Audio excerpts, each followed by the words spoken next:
All right, so hello and welcome to Hello, I'm Busy. This is about an hour and a half session and discussion focused around improving time management and time priorities. And you know, when you're young and having fun, time flies. And when you're older, it flies no matter what. Time is a precious commodity, and I know we all feel the crunch of the work that we're doing. We're probably frazzled and overwhelmed much of the time. Lots of times it seems we're distracted, maybe preoccupied with other sorts of things, just work and family and bills and exercise, and how do you fit all of those things in? And there's a lot of demands made on us, and so I know most working people probably feel a bit frazzled and dazed. So we want to try and talk about some things that can be an improvement in that area.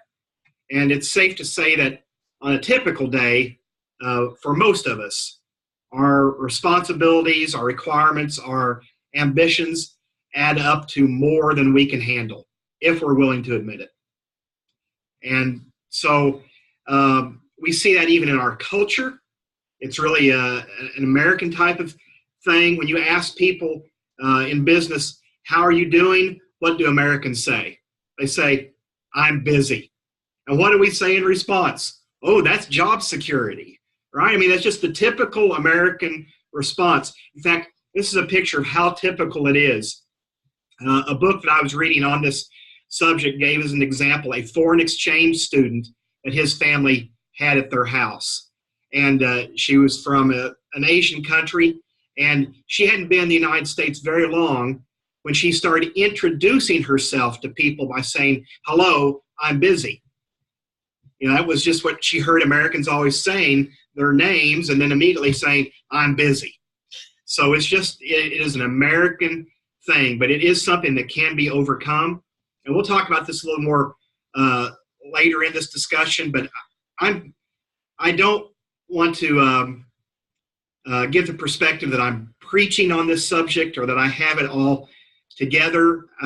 This is a subject that about a year ago, I realized that I had a problem. My name is David Burton, and I have a time management problem. And I need to do something to fix it. And so that's really the perspective that I'm coming at from this. I'm still a work in progress myself, but I've learned some great things this year, and hopefully some of that can be of help. I'm always told that when you go to a conference or a presentation, if you can come away with one nugget of useful information, that's been worth your time. So hopefully today you'll come away with at least one nugget, at least. That's right. And this isn't the same old presentation that we've heard over and over about changing our calendar and rescheduling things and maybe passing work on to other people, is it? Oh, I love that idea. Passing work on to other people. That's a great idea. No, we'll talk about some of those, but this is not that. Okay. That's not what we're talking about. Well, let's see what we've got in store. Well, I thought we'd start off with a couple of discussion questions just to hear from people to kind of make sure we're focusing in on this topic. It is interesting to note that there is research, national research, that suggests 2 out of 3 people suffer from self-esteem issues that are rooted in being crazy busy. It is an epidemic type of problem in the United States. So there's, 2, 4, 6, 8 of us on here today. So there's only about 2 normal people, and the rest of us all have a problem. And that really puts it in perspective. I'm not sure which one I am. I have a problem. I have a problem. I have a problem. But it does have long-lasting impacts. So do you think time management is more difficult now in 2019 than ever before? What are your thoughts? Absolutely. We have the technology to schedule things just on the fly like ever before. Like you could pick up your phone and schedule a Lyft and have it there and within 5 minutes with that, or Uber, depending on that. And so we live in a culture where we can do things instantly, and therefore we seem to be filling every minute of the day practically. Well, it has filled things up, hasn't it? Remember, technology was going to make life easier. There was actually a congressional hearing in the 80s, and one of the people testifying at that congressional hearing was kind of warning Congress, saying, that with all this new technology, that the average American work week was going to be down to 28 hours a week. I mean, that was kind of the forecasting at that time. Anything but that. It's sped things up, sped up expectations. I appreciate you saying that, JT. The speed at which life is moving. I remember when I got dial-up internet, I thought that was fast, right? Can you imagine waiting on dial-up now? No, sometimes I feel like we do. We'd be beating the table in frustration. So yeah, it has sped up. How many would say that time management is among your top needed skill sets? Anybody? I would. JT? Maybe a few others? You bet. I'd put myself in that category. Yeah, and I look forward to hearing, as we move through the conversation, the techniques that they are using. We feel are working for them. And then some new techniques that we haven't thought about trying, that we could make some changes to really set our priorities. Yeah. I will say, as we had this larger discussion and then some suggestions throughout our time online today, at the end of the day, I will be sending you a 3-page handout that's kind of got some bulleted point suggestions, some tips that some people find effective, and things, and there may be some information that's useful to you on that. But that's kind of secondary to what our main focus will be today. But hopefully it's things we can all use, because time is precious, and we can't bank it, and we can't store it. And now some people would say that I'm the last person in the world that needs to be talking or giving advice about being busy. Most people who contact me, including my mother, begin the conversation with, "I know you're busy," but she calls anyway, But she says that at the beginning of a phone conversation.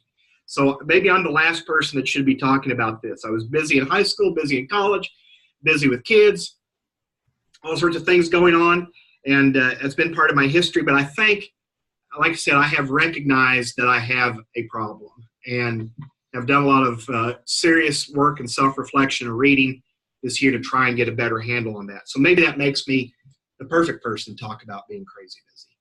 Well, it definitely makes you the perfect person to talk about being crazy. Thanks, Amy. But we all have to admit that we're crazy busy, and that's part of the struggle here, or the challenge, is admitting that we're crazy busy and then getting to the source of that and the reason why we're busy. And that's part of the conversation that we've had together that has fascinated me.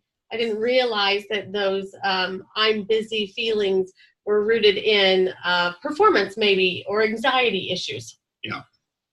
Or pride issues. Pride, absolutely. We'll talk about that. A willingness to take on more than we know we should because we don't want to disappoint people or say no.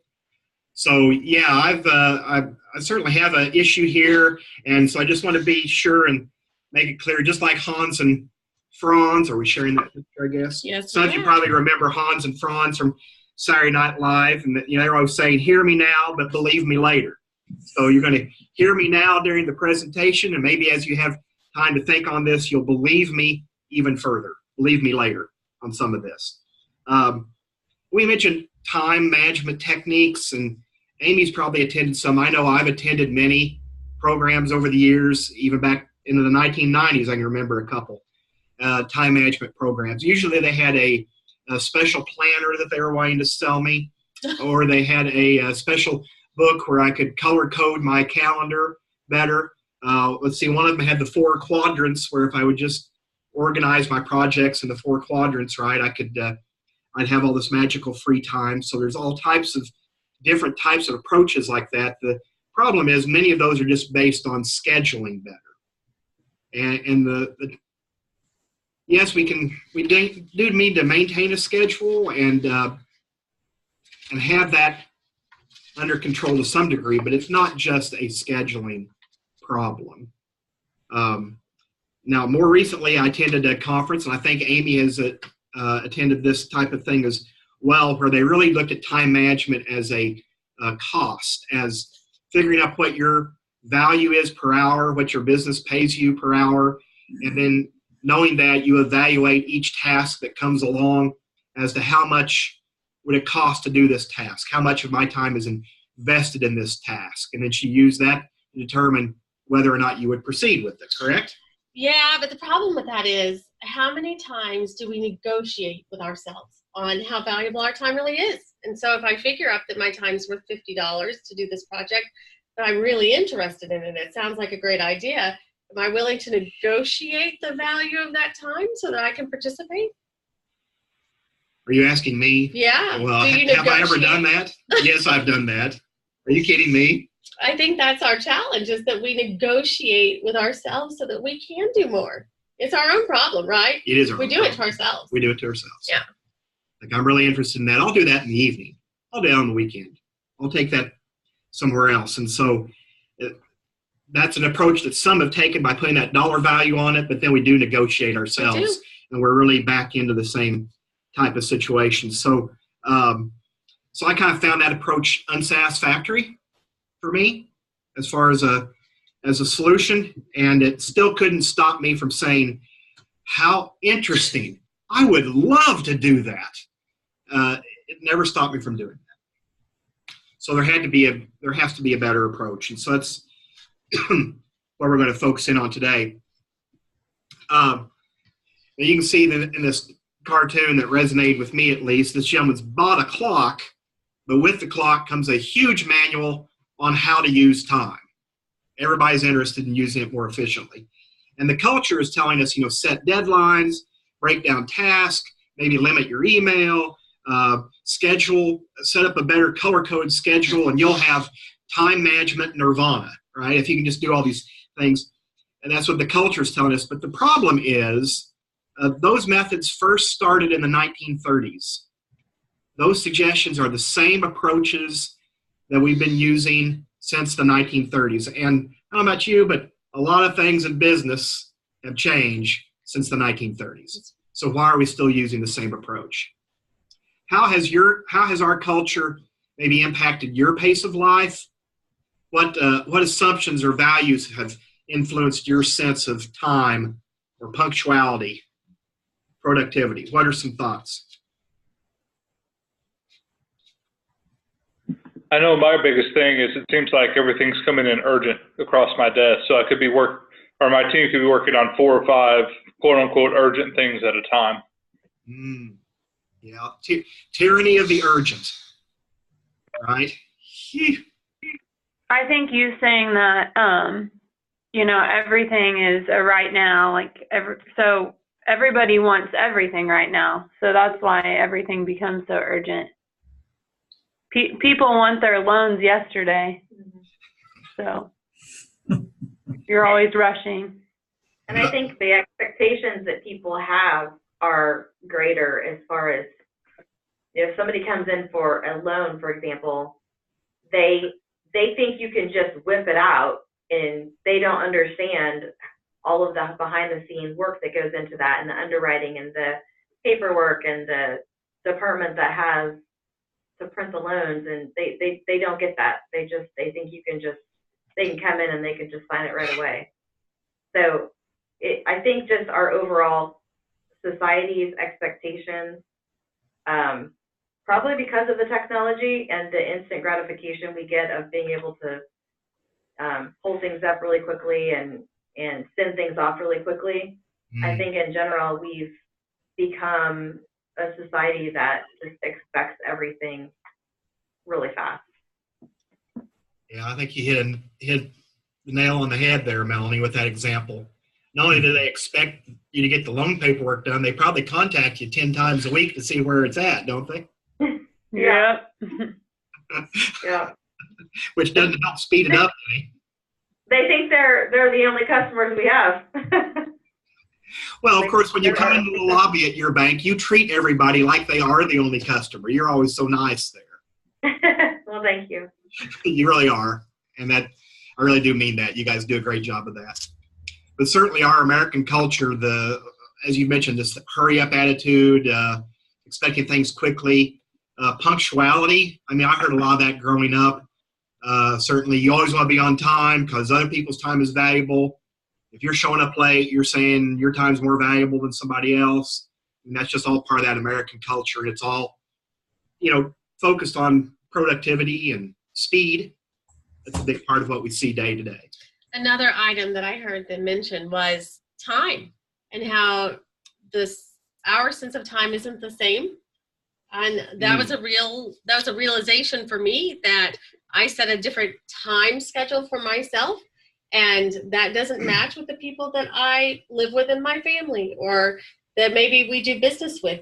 And so just recognizing that some of that time and those commitment issues are our own perception of how things work and how business works, and just like they refer to in the time needed for a loan compared to the customer's expectation of their time. Yes. And Amy's speaking with some firsthand experience here. That one of the books that we based part of this presentation on, we used as a study here at the Botanical Center with some of the partners and parks people here. We all sat down and took a look at how to improve scheduling and keep our lives from being so crazy busy. So I know Amy's given this a lot of thought as well. Yeah, and it was nice for everyone in our building to have the same thought, how we all work differently together in the same space. Yeah, and it has led to some changes, a few of which we'll talk about and stuff. So certainly we have some deep problems with time management, and our problems go a lot deeper than just planners or the value of our time. Our problem, there's probably 10 different factors that weigh in, but I know some of the more common ones are certainly the ones that apply to me, that our problem with busyness really goes more to issues of pride and self-centeredness and maybe some people-pleasing tendencies. But that is really three big areas that drive our busyness factor. And I know from the study we did, one of the things that really resonated with me and that I actually have stuck on my computer, there's this quote coming up, but one of the things I have on my computer is that not all good things that I could do are good things that I ought to do. And I had one of those this week where I could have negotiated the time on the value of my time. I could have done that. And what they were telling me was an interesting idea. And it was a good idea. But not all good ideas have to be done right then, or something I ought to be doing. Maybe give it some time down the road. Maybe it'll be a better timing. But just reminding ourselves of that, if not all good things I could do are good things that I ought to do. But this quote also from our book that we studied around here that really resonated. Well, I say resonated to be polite. It's like double foot stomped the tips of my toes and then did a karate kick to my rear side. It really, got me both directions. One reason we never tame the busyness beast is because we're unwilling to kill anything. We rearrange our schedule. We tighten up our brakes. I've done that, but nothing improves because we've not pruned anything. We've not established what we won't do any longer. And what we won't do any longer may sometimes be a kind of a good thing or a fun thing. Mm-hmm. But it's really something we can't be doing any longer if we want to maintain a schedule of sanity. Right? That's right. One of the things that David and I talked about in the same conversation was to be a good employee, we're going to spend more time at work. We're going to make sure that we schedule doctor's appointments or dentist appointments, or even as simple as running an errand around our main primary work time so that we can really stay focused. And that makes us a better employee, and it helps us manage our time, set our priorities, and get our stuff done so that we're not taking that at home at night and taking that time away from our family. Yeah, we're talking about that because it's easy. It becomes a two-edged sword when work follows us home. Then also home life follows us to work, mm-hmm. and it's bad for both in both directions. So that quote certainly got me, and then I'm learning that the value of having a kill list or a I won't do list is just as important and adding things to that, it doesn't mean that I don't care. It just means I recognize my own limits. It means that I'm going to stay focused on some of my key priorities. And it really kind of comes down to setting and sticking to key priorities. The sticking part seems to be the problem. Sticking part can be a trick. Should we put Jay on the spot here? Of course, I see him ready to go. Jay, you have been a regional director for a long time, a decade maybe, and I know you have a lot of balls in the air and a lot of different people that give you priorities. You always seem pretty unflappable, and really someone who seems to have been able to manage their time well. I don't know. Do you have any input at this point? Any suggestions along this area of priorities or other tricks that you use? Well, I was kind of hoping you'd hurry up. I got a lot to do this afternoon, so I was kind of hoping you'd speed up those bragging comments you were giving me. But no, no, I don't know. I mean, you guys are doing a great job covering it, and I love the thing that I think is and everybody knows this already. It's not just about being busy. We're all busy. It's really how you handle it. I mean, it doesn't really matter how many things I say yes to in a day. My day's full, no matter what I have on my list. If I have 30 things on my list, or I have 3 things on my list, those things, they really occupy my day. And I have to figure out really how to balance that, how to prioritize that. Everybody does this. The harder thing, I think, when I think about the folks at the bank, or even, is people in county offices like you guys, it's not just the projects you're working on. It's the general public that comes in and demands your attention right then, and that's what happens when you're at the bank. You're maybe a loan officer, but then you have somebody, you're working on to close a loan, but then you've got somebody coming in and asking you general questions about, another loan, and you have to give them that attention, and they have to feel that. They have to feel that you're being, attentive to them. And I think that's the part that's been hardest for me. And the things that I've learned as I've done this job for a while, it's that to stay focused on the person in front of me, regardless of how busy I am. And, it doesn't, and busyness is you mentioned it several times, it's what you call a pride issue. Busyness, and a lot of times it's a way we brag about what a good job we're doing. And we have to kind of watch that and remember the most important thing is really that person in front of us and staying focused on that. And that's not always easy.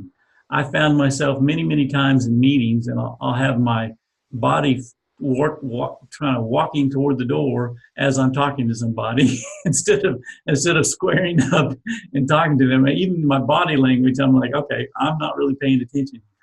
So what I'm telling you is not necessarily, maybe it doesn't fit into your topic, David, but for me, I have to make sure that part of not being flappable is what you say, is I have to focus in on what's really important. So you have to prioritize. And for me is to focus in on what am I doing right then? And that's much harder than we think nowadays with, my phone's probably buzzing in my pocket because somebody's texting me and they need something right away. Somebody's phone's ringing. You hear all these other distractions, and you have to stay focused on that person in front of you. It's a lot more difficult, I think. Everybody agrees, I know. A lot more difficult now than it has in the past. But for me, staying focused on what I have in front of me, and then, I do what everybody does. I make lists of I have my goals that you work on, and you have a priorities list that you work on. Everybody does these things. As I get older, those are actually harder for me to, all the things I've talked about, stay focused, set goals, keep those goals in my forefront. I mean, I have a whiteboard behind me I have for years that I put those things that I'm working on all the time on. And I work every day. I look at my whiteboard and I change it, fix it, update it. Is that the best way for everybody? No, but for me, just the writing it on the whiteboard helps keep me focused. And it helps me when I'm talking on the phone to somebody, I can turn around and look at my whiteboard and say, those details that I need, I have those up there without having to scurry around and look for them. And so that helps me a lot. It's more than just a list to have this master thing I'm working on. And I take a lot of pictures of it. You'd be surprised how many times, when I go through and I change it, I take pictures of it so I can have my whiteboard with me no matter where I go. I'm in the car all the time like you guys are. And so I have to remember these are the things that are really important to me, and they're important because I put them on my whiteboard, and they're important over usually in a period of time that I have to stay focused on. But yeah, if I don't take pictures of them, I don't have it with me, So I don't know if that helps or not, David, but that's a few things that I use, a few tools. But I love what you're saying. It's all right. None of us are good at it. We just have to figure out how to, it's not about being better, but it is about prioritizing and staying focused on what's important. I mean, it's easy to say, but so much harder to do. Yeah. I've seen your whiteboard. I love that idea.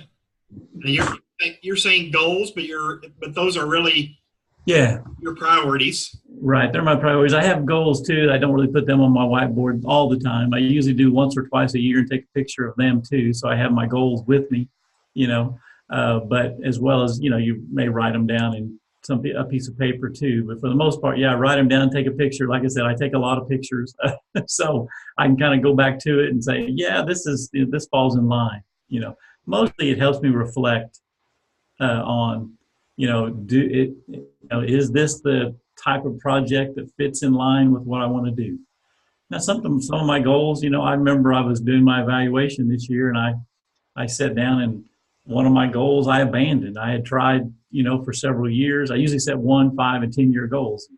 I had set goals, and I finally said, I'm abandoning this goal because I've tried several times and it's fallen apart. It's like, okay, obviously that's not going to work. I may get back to it at some point, but right now I'm no longer going to make it a priority or try to keep working on it. So it happens too. And it's a good thing to have it down to know that I'm marking it off my list. Even that's a good feeling. So anyway, I hope that helps. It does. It does. That is great. That is great input. It really kind of. I would like to hear what some of the other folks do too. Yeah, it's a good time for that. We maybe that would apply even with our next question. Maybe as we segue into that, and this really stems from another quote that kind of jumped out to us in that book, and it was this. I say it jumped out to us. Let me just be honest. It jumped out to me. I don't know if this was Amy's feeling or not, but for me, in this book, there's a point where he wrote, "We're busy because we try to do too many things. We do too many things because we say yes to too many people, and we say yes because we want these people to like us and pat us on the back, and we fear their disapproval." Mm-hmm. This guy has just summed up 50 years of my life in one sentence. And how can that be? But it's really caused me to look at this in a very different type of way. And in no way am I suggesting that we be lazy at work or that we not do our work. I mean, we were made to work. We were made to work. And work can sometimes be hard, and there'll be seasons where it's busier than others if we're doing what we should do. But we do need to make good use of our time, and we do have to set those priorities. And one of his suggestions from this book, realizing, of course, that we have to set priorities because we can't do it all. So I've got to set priorities. And I have to set priorities if I want to be able to serve others effectively. If I want to be able to really deliver on promises with others or in my work, I have to set those priorities. And then I have to allow others to set their own priorities. Amy's priorities may be different than my priorities. And I have to recognize that and not be aggravated at her if her priorities are different.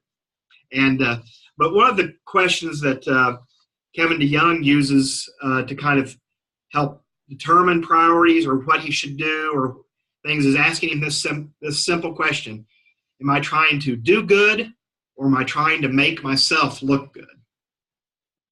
And when I started asking myself that in terms of setting my priorities, There were a lot of things that fell off the list.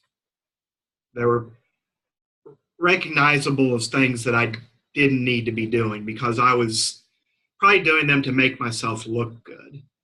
And there's things in past history too that I would look at. I think of like a soccer team that my son was on, and they didn't have a coach, and the parents are all standing around.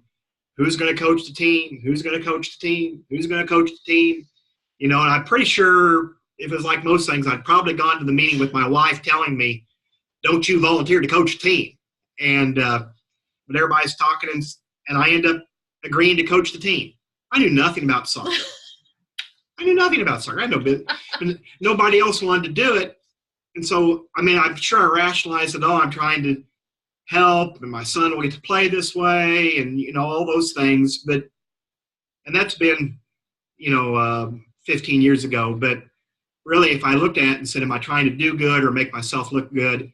I probably agreed to do that in order to make myself look good. And that's a bit of a hard thing to admit to. But I think we do that sometimes. And this question may help us in setting some of those priorities. I don't know. What do others think? Is that a helpful question to consider?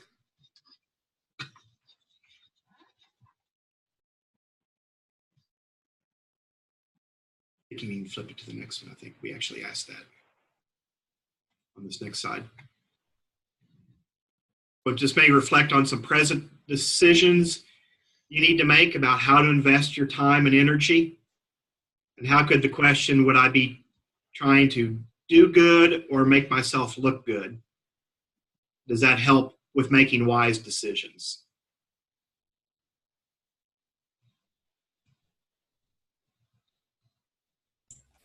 The truth is sometimes it's hard to know the difference between, is that something that's doing good or make yourself look good? I understand what you're saying, but, sometimes in our roles, we do try to make ourselves look good, to our superiors, to our organization. So I understand what you're saying, but it is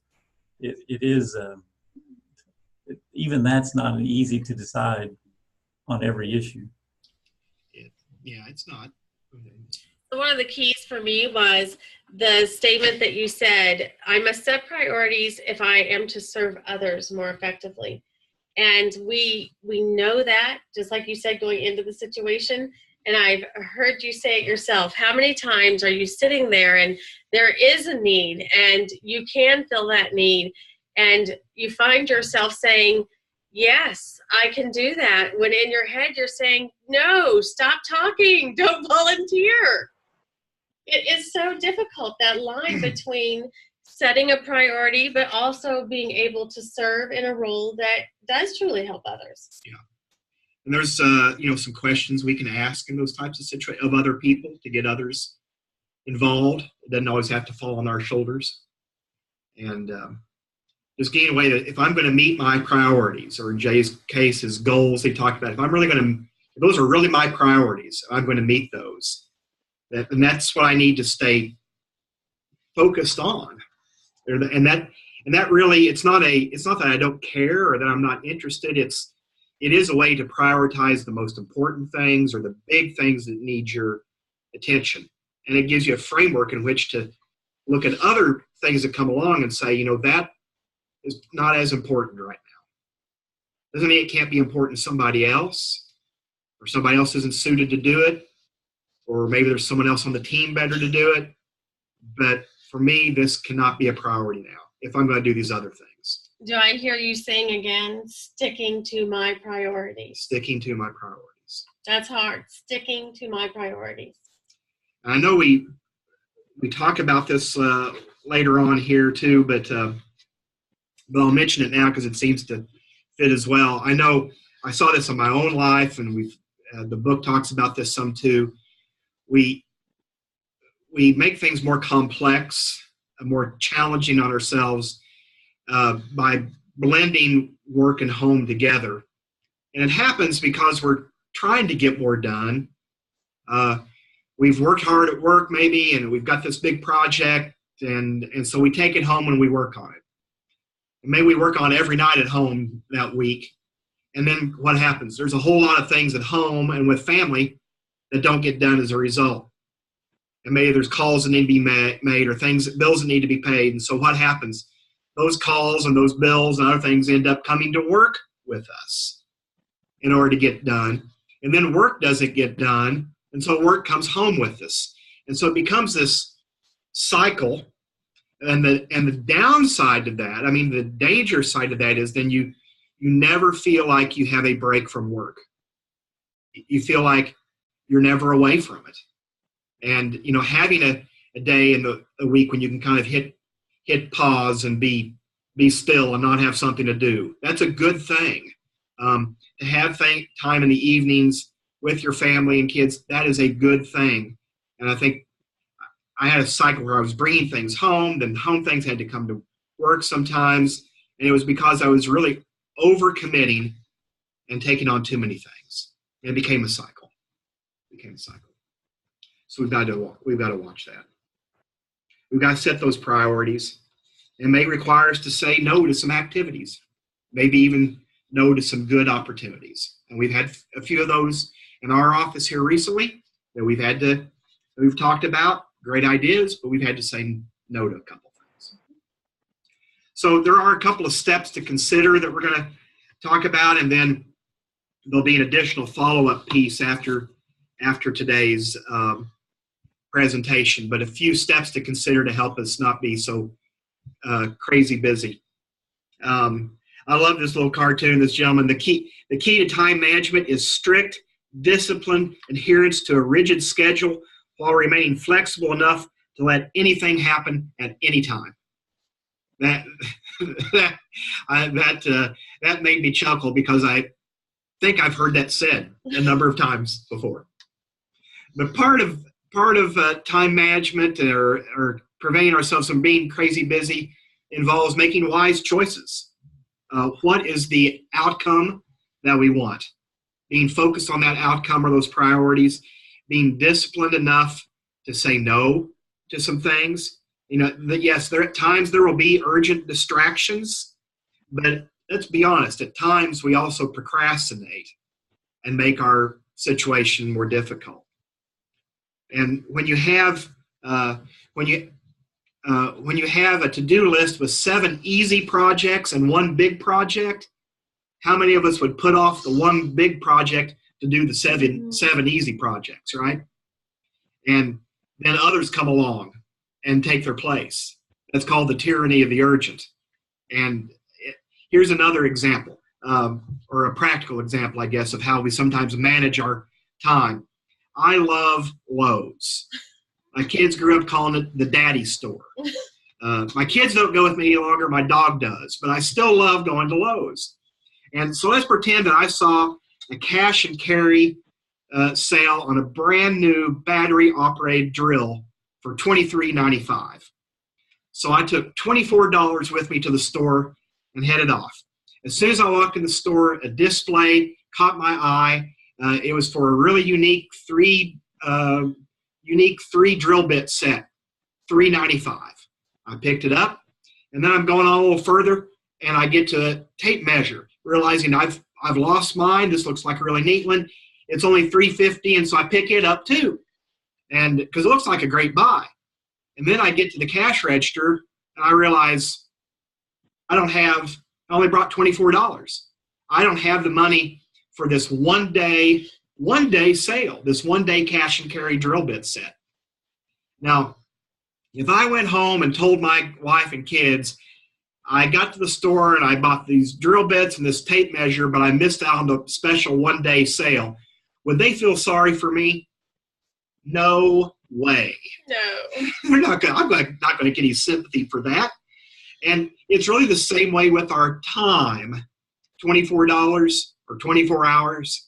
And we go along, we pick up other things along the way, and we fail to get to the really important item, the priority item.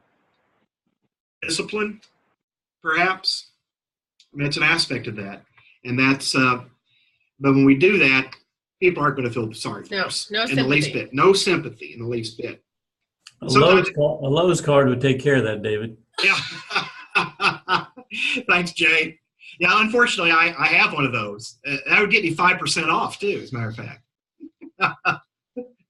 But sometimes it does come down to saying no when asked about projects. And so we've talked about some of these strategies when we're asked to get involved with a project, saying, that's a really good idea. How can you make it happen? To the person that's asking you to get involved. Or maybe someone who's really excited about this new idea. And you say, yeah, I can see your passion in that. I mean, you're really excited about that. I'm looking forward to seeing what you do with that. There's many times when people's excitement has become contagious to me. Yes. And I've taken the project on when I really should have just said, hey, that's a great idea. Was that the strategy, maybe? The underlying strategy? Maybe it was for the other person. I know. And I was a sucker. I fell for it. But now you've wised up. Now I've wised up. I say, hey, I see your excitement. Yeah, making better choices. I'm looking forward to see what you do with that. I know sometimes here, when we're asked about projects, we've got to ask some hard questions. Do we have the resources to do that? Who can help make that possible? And then, does this fit with my priorities and my goals? Those are legitimate questions to ask. And I think I have failed to ask those in the past because I thought of them maybe as cop-outs. Somebody who just wasn't a hard worker would ask those types of questions. And I've come to realize that that's not the case. Those are legitimate questions if you want to be able to deliver on your product or on your work and also meet your priorities. So I don't have a goal board that I have a picture of like Jay does.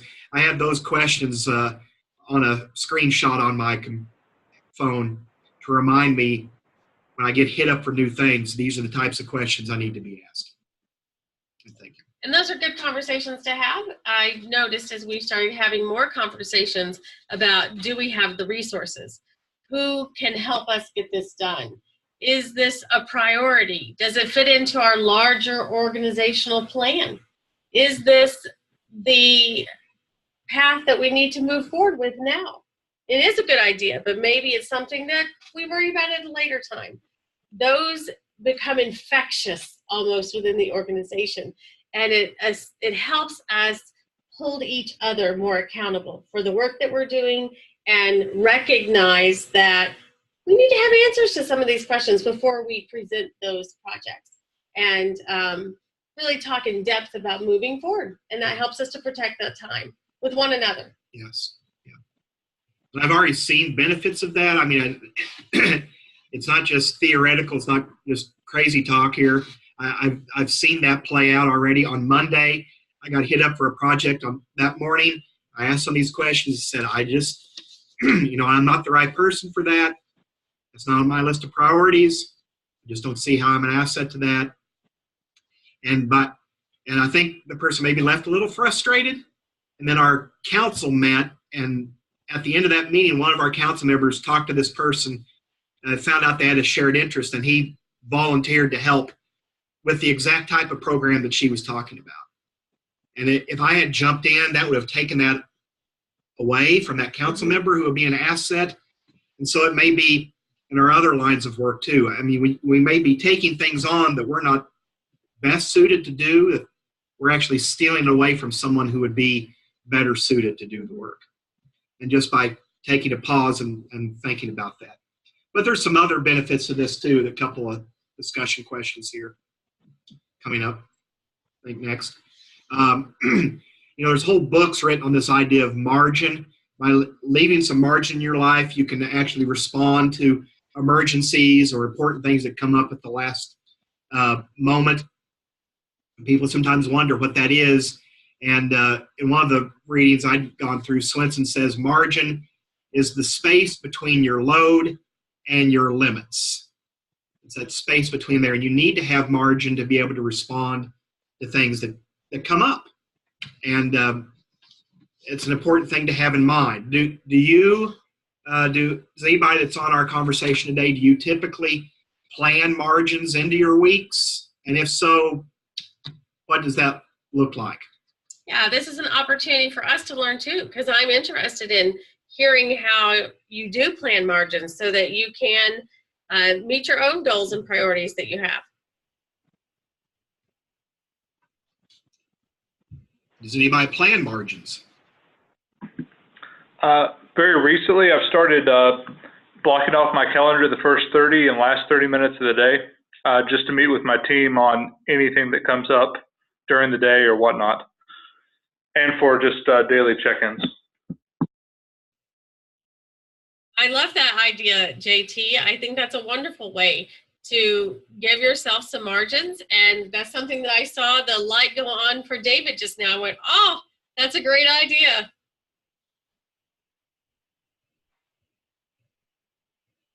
Any others?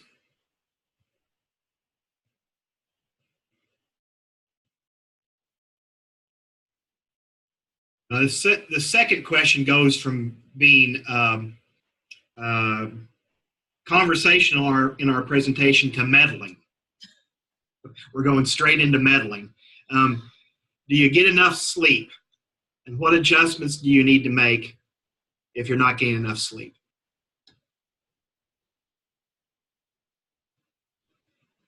It is, go ahead. Well, it's not uncommon for me to be running around the house at 10:30 doing laundry or whatever after you get home from work and you have kids' basketball games or whatever. So I'm not sure, because at that point of the night, I mean, if I don't keep up with it, then it gets out of control. But again, just so busy that I feel like sometimes I can't avoid that. Certainly there are exceptions to every rule, right? There's special occasions, special events that come up where your schedule gets thrown out of kilter and you have to put in some extra time. No doubt those things happen. I know I found in my own life that I was giving up sleep in order to get work done. And that is an unhealthy thing. It leads to physical health problems. It can probably lead to mental health problems too. But there's a lot of issues with that. And I read a book called The Power of Habits by Chris Duhigg. And it was about, changing habits, about fixing bad habits, things like that. And he has a whole chapter in there where he talks about things that are keystone habits. If you would fix this habit, it would have other benefits. It would impact other areas in a positive way. And when I really looked at that and thought about my own life, I thought this is one of those things that for me is a keystone habit. Because when I would stay up late at night to work, what would I do? I'd always end up having a late night snack. It's never celery and carrots, I can tell you that. But I have a late night snack. Then I don't get enough sleep. Then I have a hard time of getting out of bed in the morning. And I'm sleepy by the afternoon, and maybe I don't work as productively. And then I'm behind, so I come home and I work again. I'm robbing that time from family instead of maybe teaching my kids how to do some of their laundry. I'm talking my own experience because we've been doing that here recently.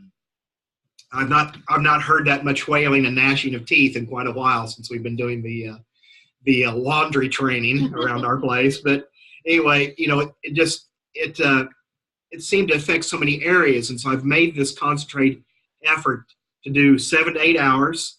And what does that mean? What does my day need to look like? What do I need to plan today in order to do that? That's eliminated my late night snacking. It's caused me to look at some priorities and things and say, that can wait, or maybe that's not that important. So it's a keystone habit. So it's caused me to make some changes in other areas. That's why I bring up the sleep issue, because it can be a keystone habit, and it's so important for our own health too. So you make wise choices in terms of how you use time. And then the second topic here, we're going to jump, is to choose a new perspective or point of view.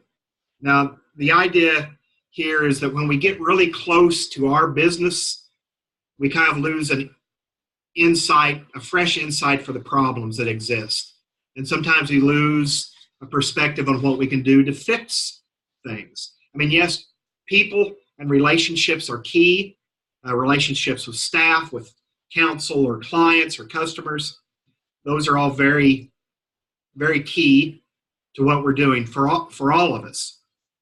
But there are other things that maybe we need a new perspective on, or a new view to understand what we could be doing differently.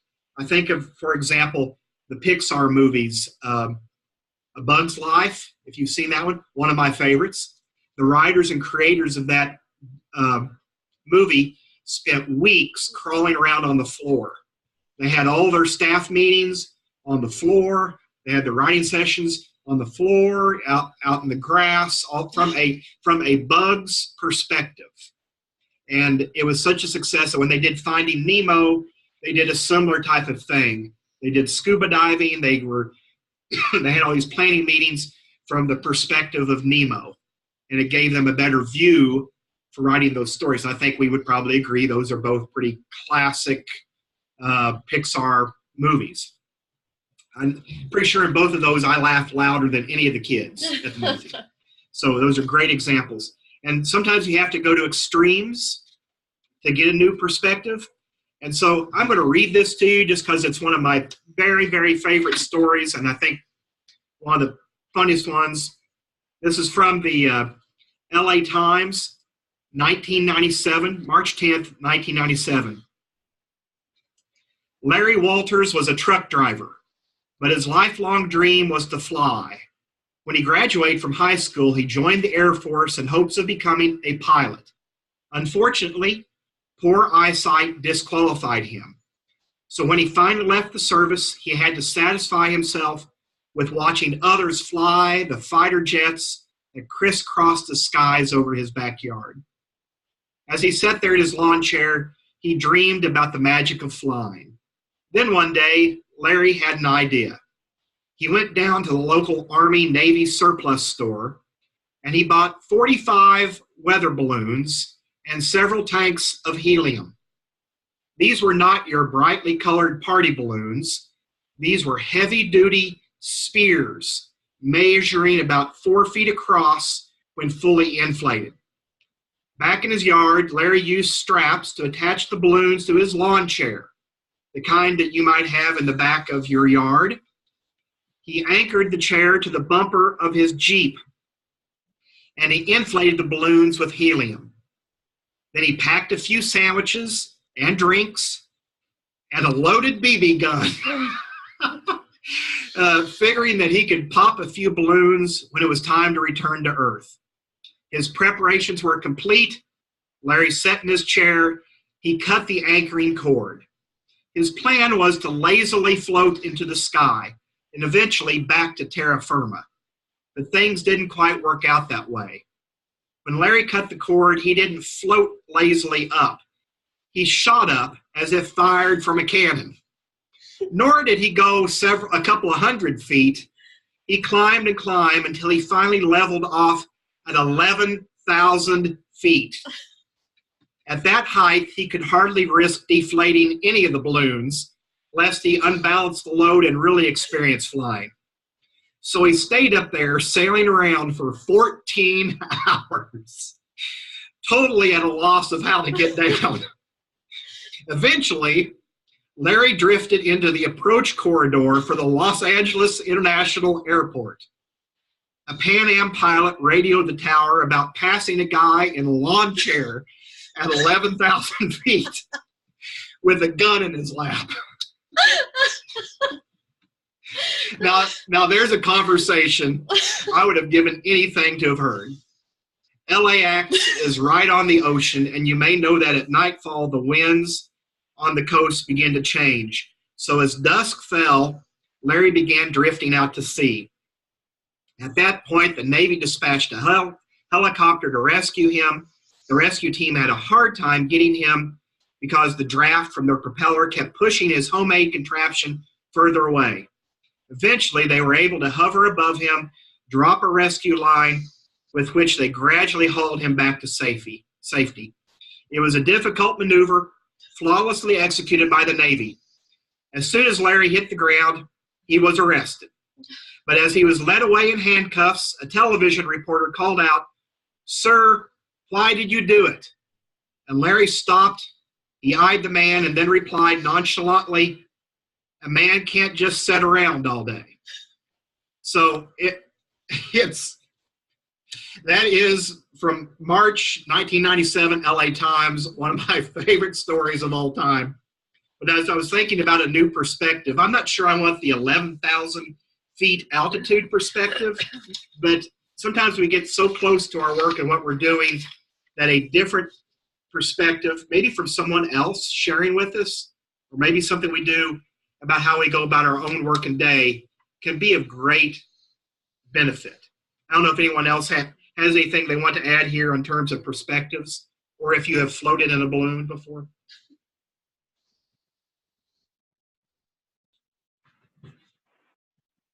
Right. Well, if you have suggestions on how to gain a new perspective, that's you can feel free to add that or add that in the chat area if you want to. Then another item to consider for our improved priorities and time management is this use of time scraps. Different people refer to it in different ways. And in this gentleman here, of course, it's a new time management app. When you click the icon, your calendar disappears. I love that. I love that. Yes. I need that. I need that app. But time scraps is really something different. And that is when you're showing up at meetings, maybe you're getting there 8 or 10 minutes early, there's your time scrap. Can you use that time to compose an email, to read some emails, to do something, to compound the time that you have? You know, if you find in your day just 18 minutes of time scraps, maybe when you're waiting on somebody, when you're on hold, when you show up at a meeting early, 18 minutes a day adds up to 80 hours a year. It's a lot of time. 9 minutes a day adds up to 40 new hours. So making effective use of these time scraps. Now, when I said email, some of you may have thought, well, I check my email all the time. And I have been a slave to my email for years. I'm so old, I still remember getting email for the first time and thinking it was neat and wondering how many of those I would even get. And now, you get so many it's hard to manage. And if your little window at the bottom pops up and tells you you got a new email, it's a constant distraction all day. So I've really made a concentrated effort to check it twice a day and the rest of the time turn the email off. Now, maybe in not every industry that's possible, but I have found that has helped me kind of reduce some of this tyranny of the urgent. It's helped keep me from being so sidetracked on other projects that were not a priority but just came up because someone sent me an email. And I realize there are many people that when they send us an email, they think that we're just sitting there waiting to get their email. And I have over the years responded, and you kind of give people that impression if you respond right away. And so it can be a bit of a habit to break for people who correspond with you and for yourself. But really limiting when you open up email, that then gives you at least one thing to make use of in your time scraps area. It can be these extra minutes that we can pick up can really compound themselves, and it can really be an important factor in getting some of our work done, especially if it's something you've set aside for a while to do it another time. Our busyness, especially what you're referring to in sending emails late at night because you're trying to catch up, or early morning, is a strategy that we unintentionally use to coerce each other into doing work. Because when you see that email from someone and you have been working together and you do want to be responsive, many times out of respect for that person or time issues that we've decided, and you respond to that email, you're coercing each other into the busyness. Yeah. And it can be a distraction, right?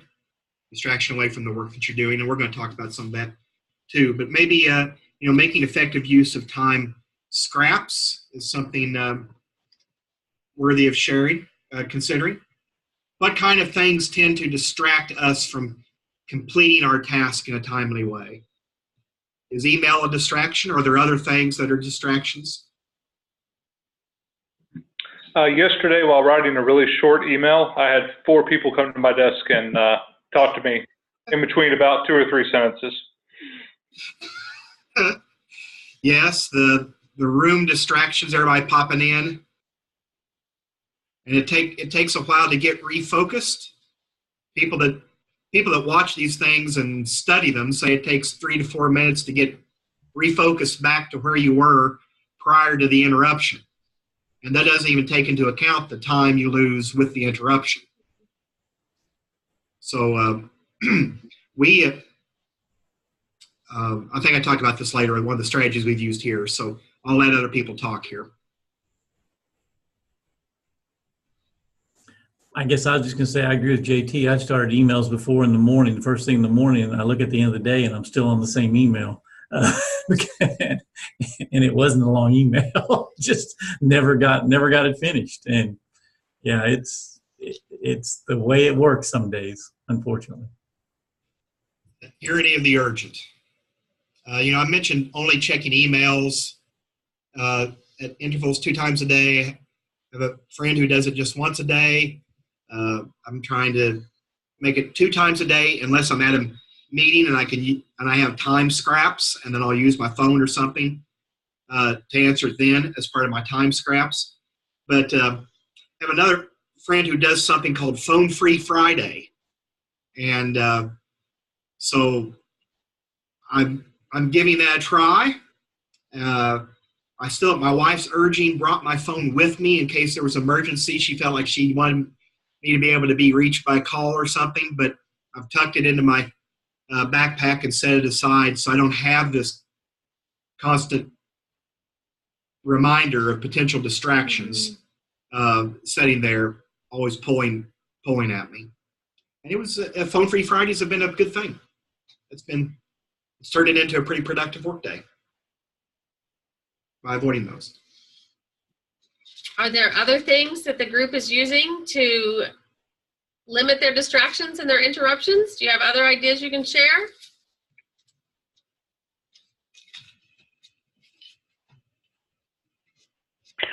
I close my door. Yeah. And I do not like to do that. I don't like to do it. I like to have the open door, but sometimes either that or go home. I use the stack things in my chair method, so people can't sit down. I've heard of others doing that. Or sometimes it's tough to just say to people, "Hey, I'm really busy. Can you go?" Don't always say it like that, but try not to. Oh, you have any tips, tricks? Well, because we've been going through this more as a larger office, we're trying a lot of tips and tricks together, which I know you're going to talk about a few of those. But just for myself, I let my family and friends know that I don't enjoy technology as much. I'm not going to use my phone as much, trying to steal back those extra minutes. And so I've turned off all notifications on my phone for Facebook and email and calendar reminders. I'm rarely ever checking Facebook messages because I now don't know that I have them. And when we get home as a family, we've decided that when you walk in the door, your phone or your technology goes in the charging station, and we don't bother that again until we leave the house the next day.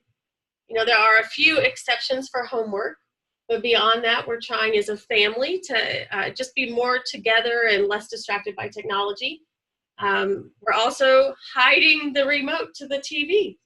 And so that's been a lot of fun at my house. If you can find the remote that someone has hidden, then it's your lucky day. You get to watch a bit of TV,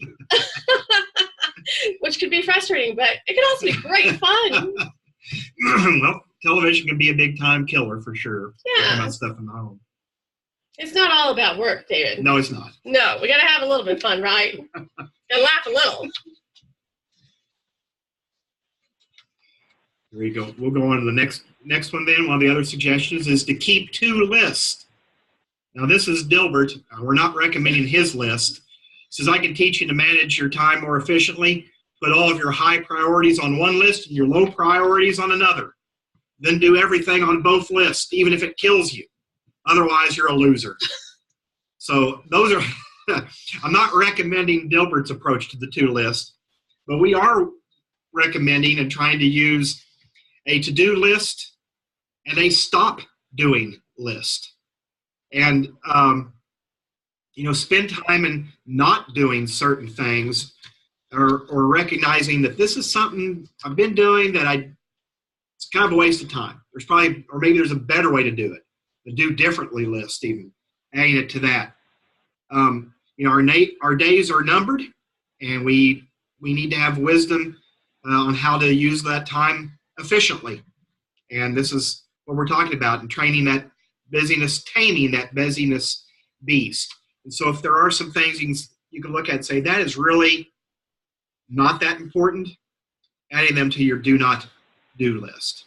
Or recognizing that there's some things that come up quite a bit, and you're saying, that's not in my wheelhouse. I'm not going to do that. Making that commitment to yourself to say, that's on my not do list. Have you been using that as one of your items? I'm trying to, yes. But what I've really focused on more than anything is what you said is it in my wheelhouse? And so if we often get phone calls with requests, and I could spend the next hour and a half searching out information about how to register your kids in youth sports, or what departments do water testing. But instead of doing that, it really has worked very well that here's the information and the person that you can contact. And if you have any additional questions, this is the number you should call. And not, honoring their requests by giving them the information they need, but not taking that personal time to go above and beyond to solve an issue that really isn't in my wheelhouse, that I'm not doing. I think that's a great suggestion, David. And I know that's hard to do when you have customers, or I know Jay has people pop in and things, so there's some challenges to that type of thing. But strategies and refocusing some of those discussions as to maybe there's a priority you have that you'd like for that person to help you with, maybe refocusing the discussion that way, or even doing some things to limit the discussion. Really, I think it's okay to set time limits. Say I really only have a few minutes. I would have 2 or 3 minutes.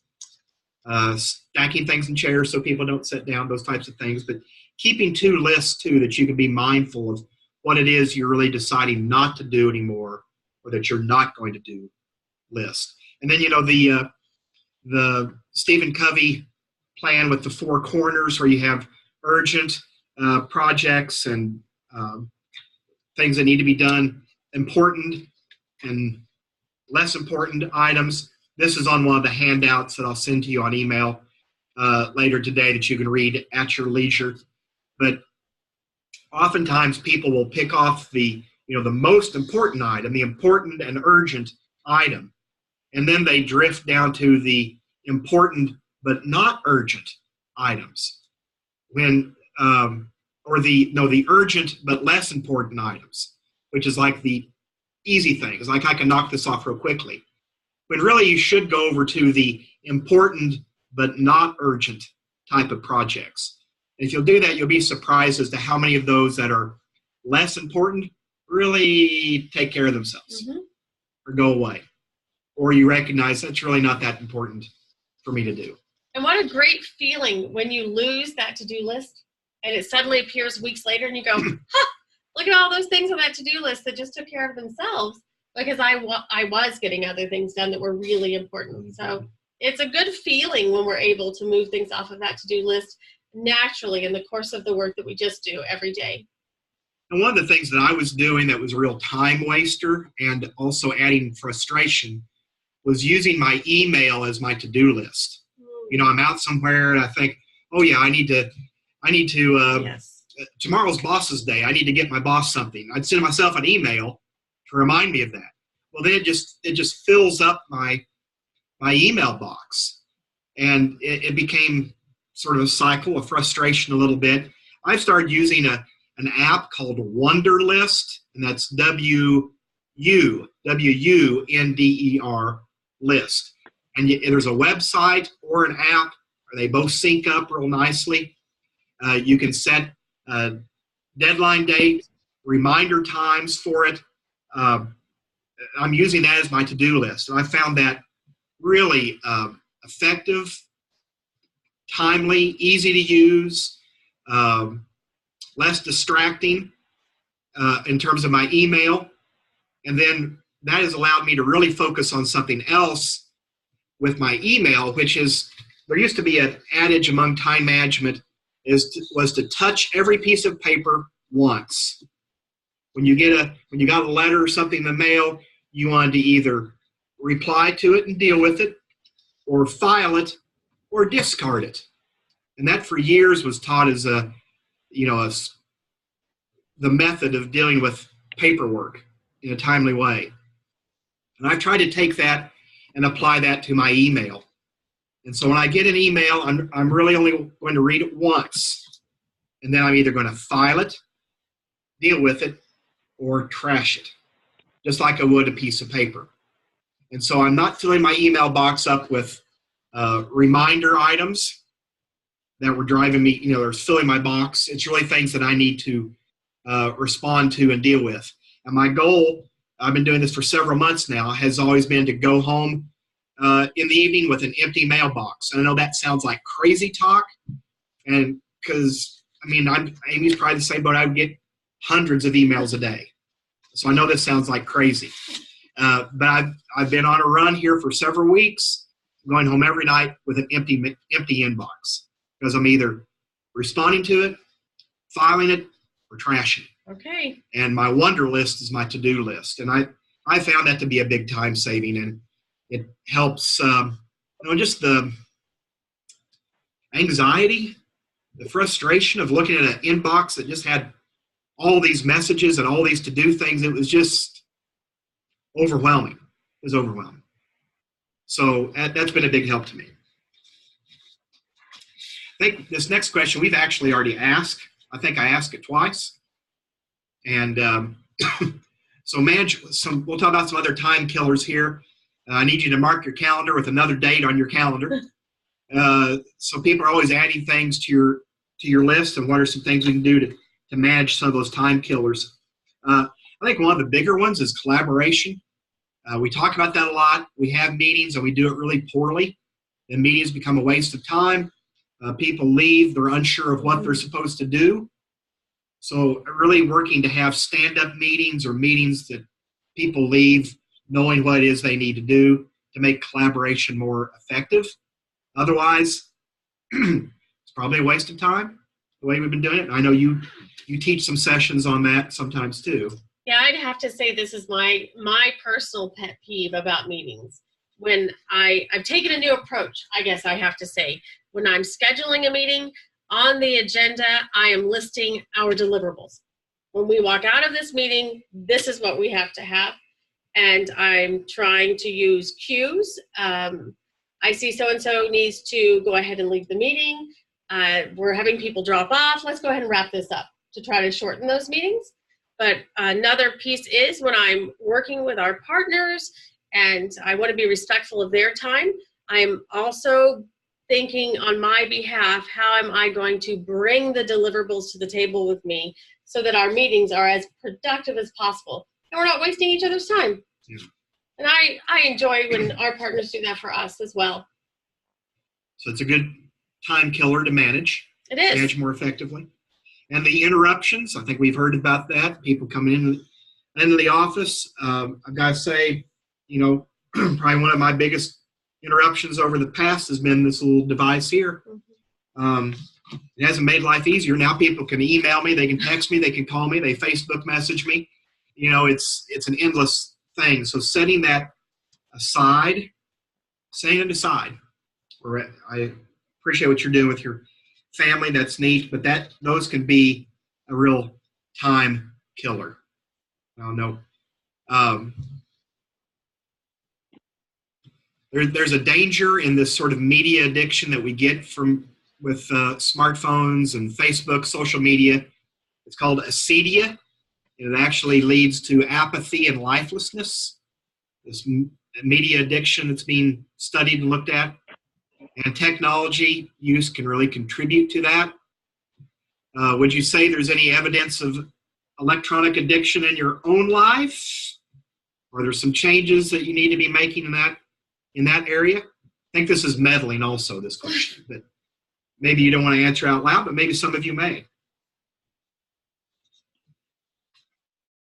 I think my husband would say that's a problem. I don't agree. We had that discussion around our house sometimes too. Nikki, do you see at your place of business that for your employees, media is a distraction?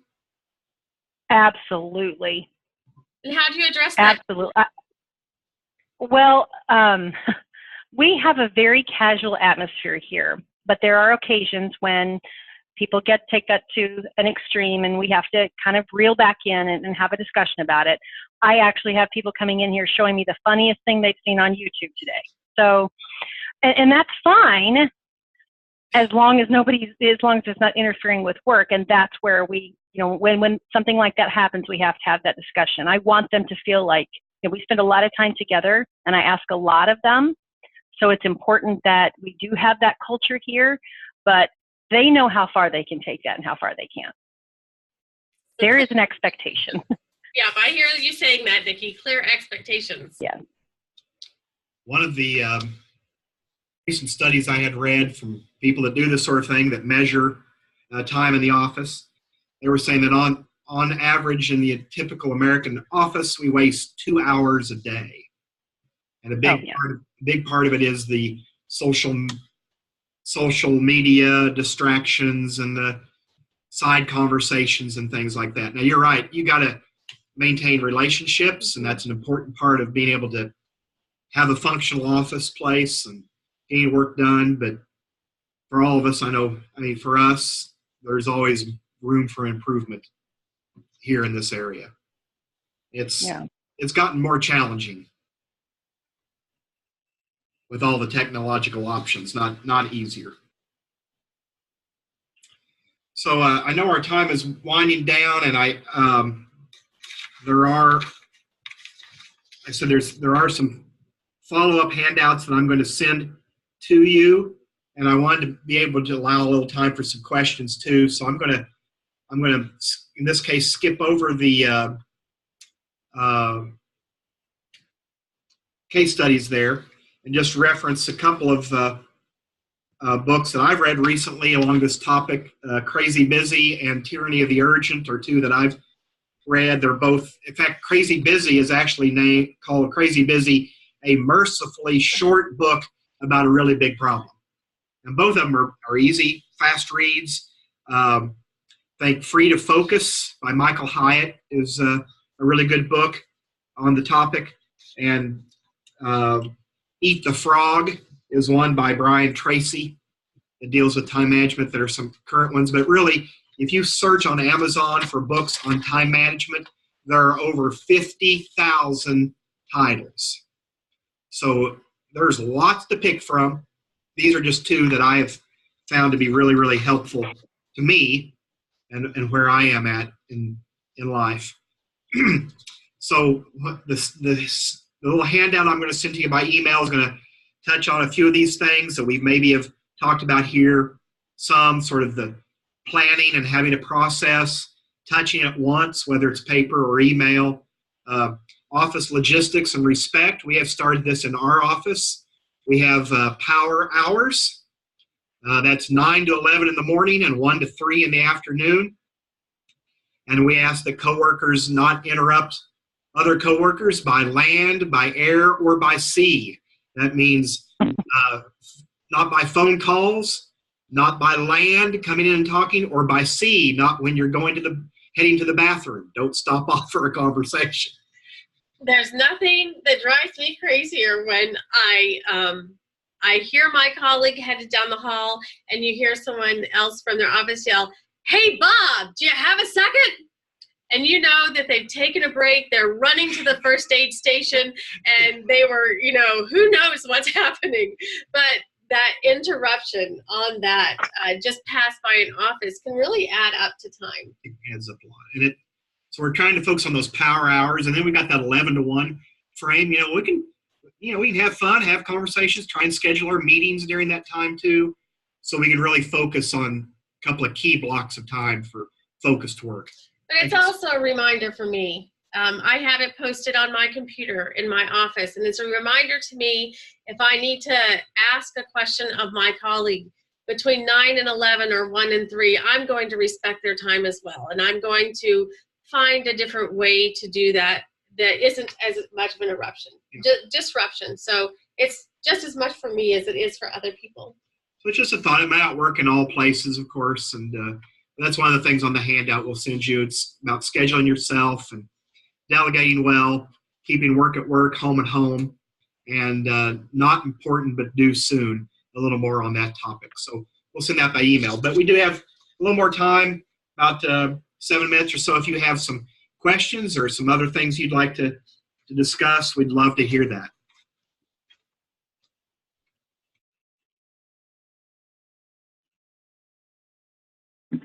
I would like to throw out a conversation that I actually had this morning about that.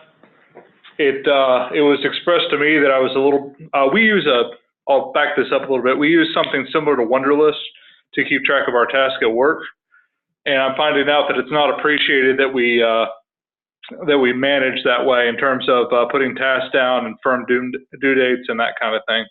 With that, does anybody have any thoughts on how to get around a culture where they just do not want to be managed by list? Kind of like what we've talked about here in the session.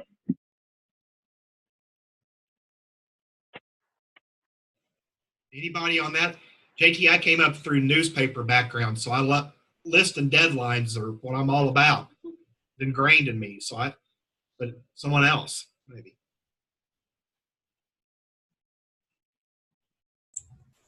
Well, it would have to be, they'd have to be looked at by outcomes then. I mean, if they obviously don't want to, if those deadlines and the calendars or those lists bother them, then it goes back to their, I guess they would have to just look at least outcomes and then what other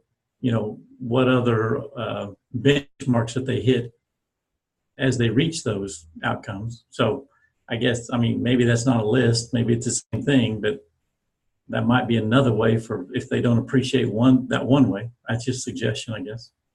That helps. And honestly, I'm not getting rid of my list.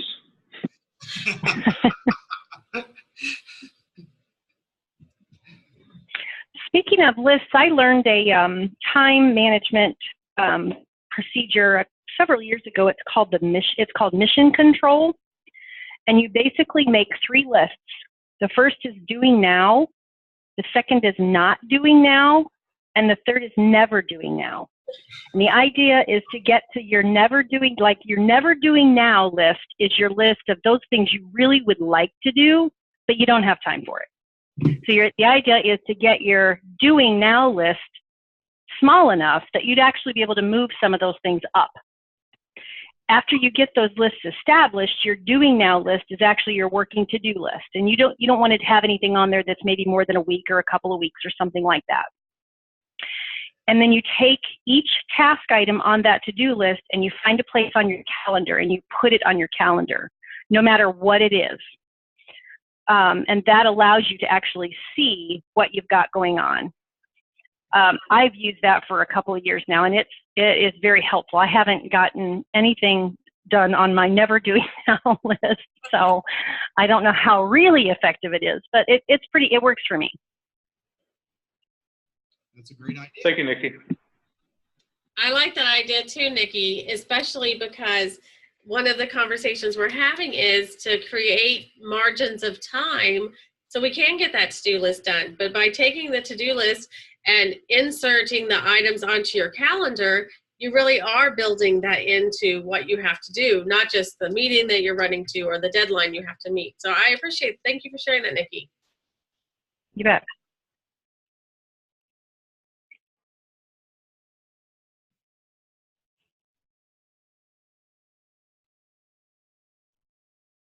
Well, speaking of scheduling items, our next Brown Bag University meeting program is on May 14th, and that is a seated class. That's our discussion of the book Made to Stick, which is a fascinating read. And we'll be actually meeting at the Public Library in Republic, Missouri. We'll send you that information and details. That's where we'll meet to do our discussion with Made to Stick, and we'll have a few other members there. We do that in partnership with the Republic Chamber of Commerce, these book discussions, and we generally have 3 or 4 people from the chamber, sometimes a little more than that, show up, so they'll be mixed in with our group. And I think we have shared the discussion guide, but we did. I can certainly share it again. The discussion guide is pretty big discussion guide for that particular book, and I think we'll try to focus in on a couple of key areas. I think when we've kind of decided what that is, we'll let you know what key areas in the book we're focused on. But I do a lot of books on Audible. My mother was a librarian, so I kind of grew up thinking audiobooks was cheating.